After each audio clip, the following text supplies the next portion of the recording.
This book, by the way, I really highly recommend. It's Robert Thurman's book on mandala, if you're interested in it. Uma Thurman, the actress's father. So these are the two mandalas, and they're actually, yeah, they're actually in the same, they should be, and they are in the same, they have the same relationship. They're always together. The titles of them, this is centrifugal force on the left and centrifugal force on the right. They're considered to be the womb world and the diamond world. The womb world, of course, is all of this energy moving inward, and this one's all this energy extending outward. And so, what I liked about this moment when they became ink blots, of course, is Rorschach ink blots, and what that represents as a symbol. Not to be too reductive about it, or obvious about it, but the idea that it represents a kind of Western idea of, or interpretation, or thinking about consciousness, the psyche. And it also, if you look at them, and what I liked about them was they began to have so many different associations, wild and wide-ranging associations, for me when I did them, just like I imagined that she had when she made these little hand gestures. So they could be animals, they could be landscape, they could be her hands, they could be so many different things. And of course, that's sort of also the Rorschach idea, that these symbols can be interpreted, and the way you interpret them, I don't know, it tells you lots of good things or bad things about what you're thinking or what you should be thinking, I suppose. So a kind of nice coincidence, a crossing of two different things that came together. I've always been very nervous about appropriating something. It's funny because you go through these moments where, or I go through these moments where I sort of resist something that's sort of obvious, like copying a mandala, right? Because it's so Buddhist, and I'm interested in an aspect of Buddhism, interpretation of Buddhism, but I don't want to think of myself, and I suppose my humanity doesn't want people to think that I'm a Buddhist in a kind of religious sense, right? So, but at some point you just have to do it, and because I couldn't get beyond it, I kept resisting and saying no. And so part of the reason why I finally did it, I said, if I'm going to do it, I'm going to do it, and I'm going to do it in a measured and precise way. So if you take these mandalas that are in here and basically proportion them to the paper that I did, they are very precise in every way, but the Buddhas and Bodhisattvas and little Kuti version, Buddhist versions of Kuti that existed. Okay, so what is a mandala? A mandala is manda means essence, and la means it's Sanskrit, means a representation of. So it's a kind of map or diagram of purity and beauty, right? And so that's what they are.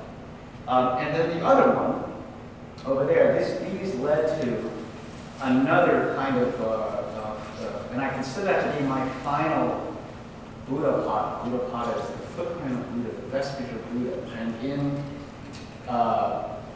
so in some ways, this is a kind of exorcism for me, because I've been obsessed with these images in our history for so long, and iconographically, and I've done thousands of Buddha footprints in different ways. Back in the 70s, when I was a student, I used to make these stamps that were footprint stamps, and I used to stamp them around, kind of secretly around New York and different places. And then I made concrete castings, I made big wood constructions. But it was the transformation or the merging of the illusion or the flat image and the physicality of an actual presence of a sculpture, that coming together is sort of finally, I think it's the final one. at least in the most obvious way. So anyway, this is a, I just love this, 108 auspicious symbols.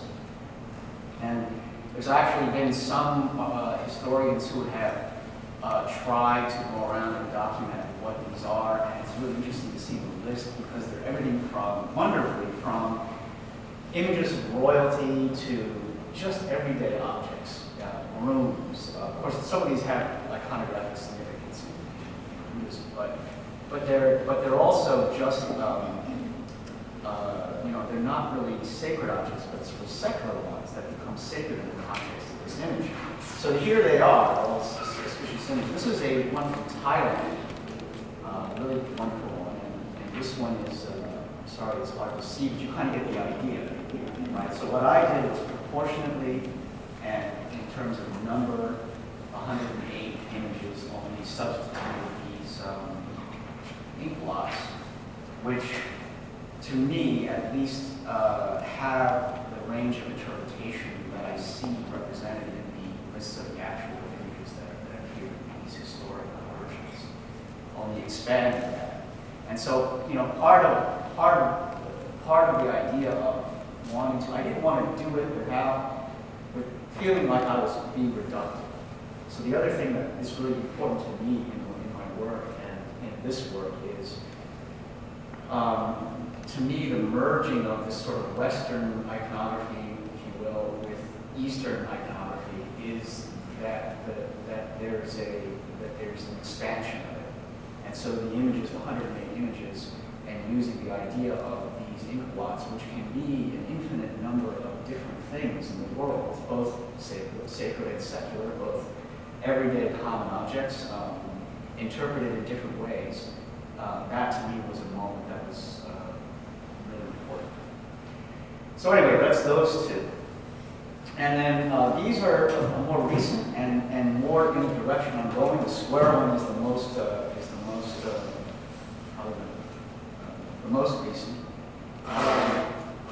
From ink blotting, the next sort of transformation of the ink blot was not just to, because I got sort of nervous too about, there was something that seemed nostalgic about, although Buddhism is an act, I'll remind everybody, it's an active religion practiced by millions of people around the world, so we shouldn't talk about it as if it's ancient history. But the iconography, to me, I'm very comforted by the idea that I'm able to sort of use it and in a kind of continuum, but I also feel a little nervous about doing it because nostalgia is troubling to me. And the same thing is true with Rorschach ink blots. There's such a, you should know too, if you don't, that there are many psychologists and psychiatrists that are very suspicious of the whole idea that there's any validity to it. But anyway, nevertheless, the idea that I'm using those in such a kind of orthodox way, I thought, well, I need to get rid of them. So this is actually literally taking them, doing them on one side, and again, the paper is folded. Each one of those is folded. And then on the reverse of that is an ink blot, which is then folded the opposite way and burned. So it's done in kind of a two-step process where I'm burning away the image to allow not only the image to happen from the ink folding, but also to happen from the burning process. So it's the erasure way. But again,